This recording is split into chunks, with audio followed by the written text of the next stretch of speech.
Assalamualaikum warahmatullahi wabarakatuh. Selamat pagi anak-anak. Bagaimana kabarnya hari ini? Semoga masih tetap semangat ya. Bertemu lagi dengan saya di pembelajaran fikih.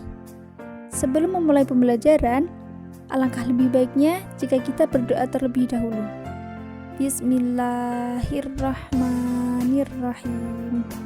Raditu billahi rabbah wa bil islami dina wa bi Muhammadin nabiyya wa rasulah.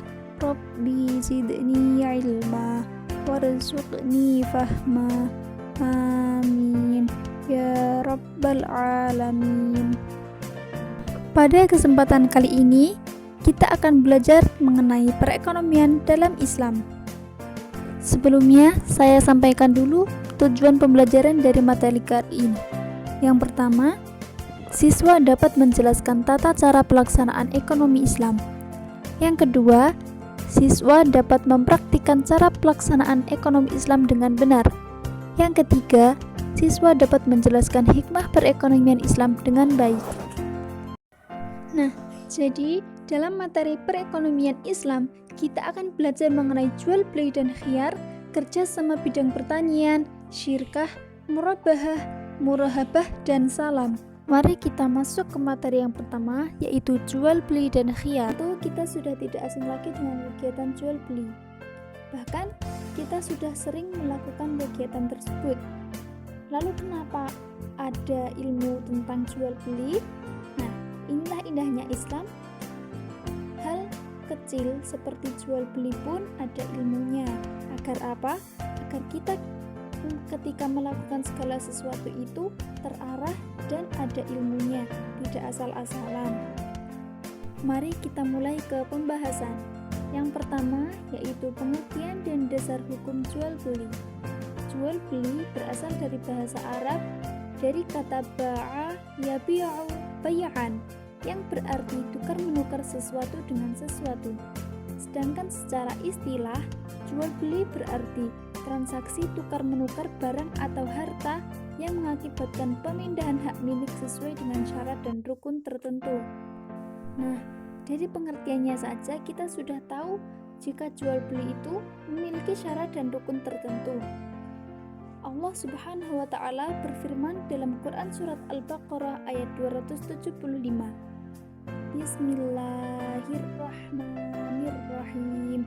Wa ahallallahul bai'a wa harramar riba, yang artinya dan Allah telah menghalalkan jual beli dan mengharamkan riba. Jadi jual beli itu halal dan yang dilarang itu riba. Yang selanjutnya yaitu syarat dan rukun jual beli. Rukun jual beli yang pertama ada penjual, yang kedua ada pembeli, yang ketiga ada barang atau harta yang diperjualbelikan, yang keempat ada uang atau alat bayar sebagai penukar, yang kelima ada ijab qabul. Nah, rukun itu harus terpenuhi. Jika rukun tidak terpenuhi, maka sebuah akad tidak akan sah.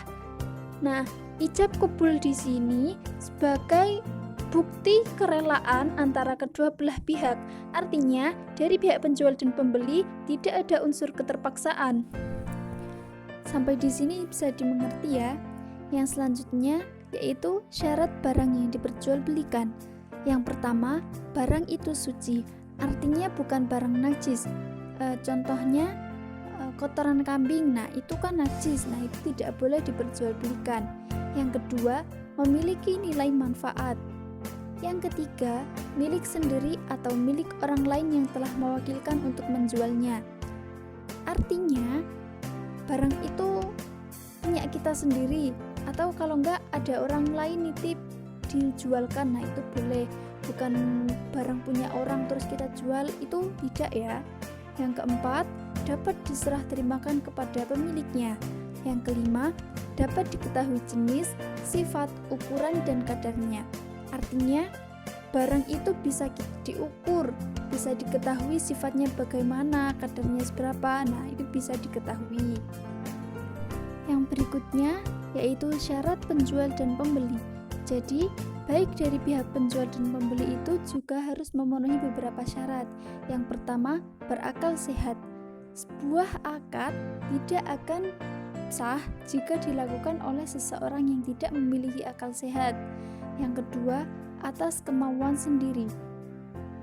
Artinya, baik dari pihak penjual dan pembeli tidak ada unsur keterpaksaan. Yang ketiga, baligh. Kecuali pada hal-hal yang sifatnya sederhana dan sudah menjadi adat kebiasaan, seperti contohnya jual beli es krim dan permen. Nah, itu bisa dilakukan oleh anak kecil. Jual beli yang tidak boleh dilakukan oleh anak kecil itu contohnya kalau kita beli emas, beli tanah, melakukan transaksi yang dalam jumlah besar. Nah, itu tidak boleh dilakukan oleh anak kecil. Yang keempat, penjual dan pembeli bukan pemboros terhadap harta.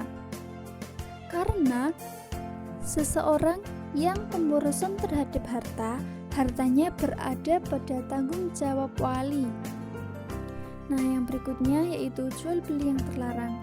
Jual beli itu hukumnya sah, tetapi ada beberapa praktik jual beli yang dilarang.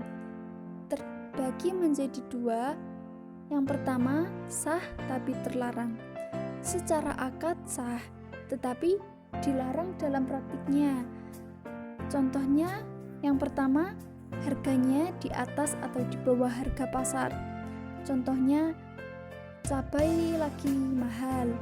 Nah, kalau dibeli di pasar pasti harganya tinggi. Nah, biar bisa dapat harga yang lebih murah, ketika pagi-pagi ada petani mau jual hasil taninya ke pasar, nah itu dicegat di tengah jalan. Nah, itu tidak boleh ya. Yang kedua, membeli barang yang sudah dibeli atau dalam proses penawaran orang lain. Yang ketiga, jual beli barang untuk ditimbun agar dapat dijual dengan harga mahal di kemudian hari padahal masyarakat butuh. Contohnya, fenomena yang beberapa waktu lalu terjadi itu kelangkaan minyak goreng. Kita susah cari minyak goreng, kalaupun ada itu harganya mahal, dan ternyata ditemukan beberapa oknum yang melakukan penimbunan. Nah, itu tidak boleh ya. Yang selanjutnya yaitu jual beli untuk alat maksiat. Yang kelima, jual beli dengan cara menipu. Nah, ketika melakukan jual beli itu jangan sekali-kali dengan cara menipu. Nah, itu tidak boleh. Contoh yang sederhana itu ketika di kantin. Nah, itu makan gorengan, makannya 3, bayarnya 2. Nah, itu tidak boleh, itu termasuk dengan penipuan. Tidak boleh kayak gitu ya.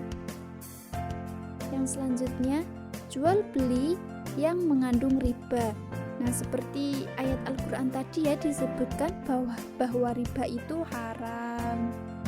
Nah, jenis yang kedua yaitu jual beli yang terlarang dan tidak sah. Jadi jual beli yang ini baik secara akad maupun praktiknya itu sama-sama dilarang. Yang pertama, jual beli sperma binatang.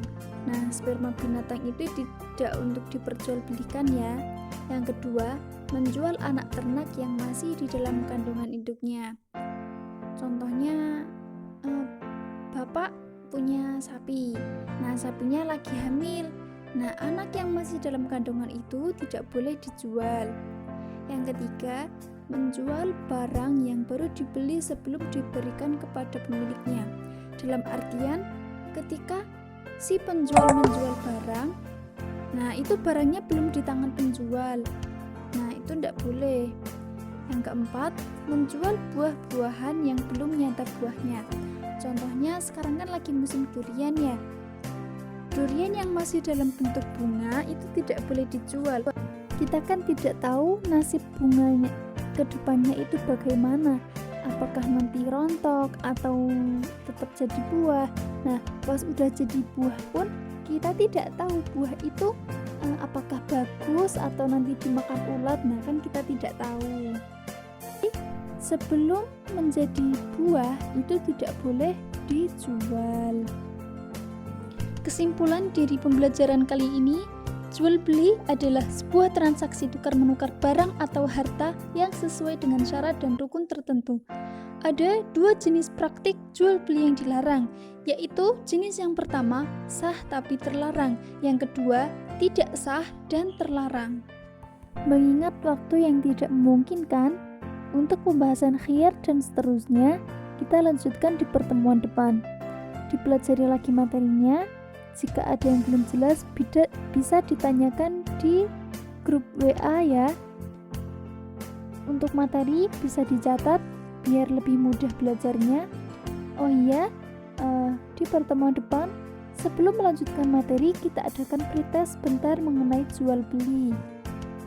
Mari kita akhiri pembelajaran kali ini dengan bacaan Alhamdulillah bersama-sama. Alhamdulillahirrabbilalamin. Saya rasa cukup sekian. Jangan lupa diamalkan karena ilmu tanpa amal itu sia-sia. Tetap semangat, jaga pikiran, jaga perasaan dan jaga pola makan. Sekian dari saya, semoga bermanfaat. Wassalamualaikum warahmatullahi wabarakatuh.